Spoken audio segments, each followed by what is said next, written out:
Pada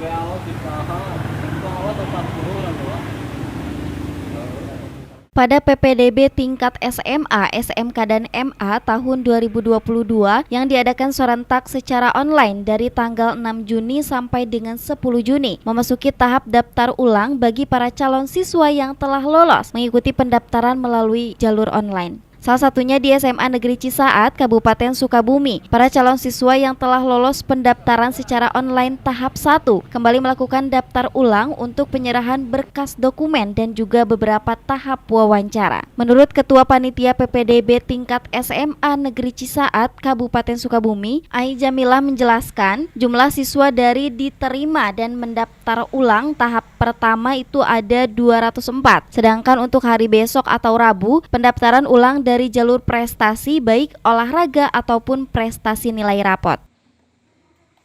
Ini PPDB daftar ulang tahap 1 untuk jalur ABK, jalur keluarga ekonomi tidak mampu, dan jalur guru.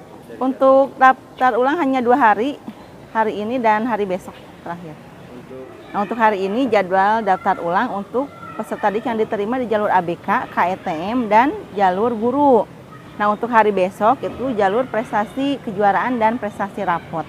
Semoga peserta didik yang diterima di sini nanti bisa berprestasi untuk mengembangkan bakat minatnya di SMA Negeri. Selain itu, menurut salah satu orang tua siswa, Eli mengatakan dirinya bersyukur dan bangga atas berhasil anaknya lolos dan masuk ke sekolah yang dicita-citakan dan berharap putrinya bisa berhasil mengikuti pendidikan di SMA tersebut hingga lulus.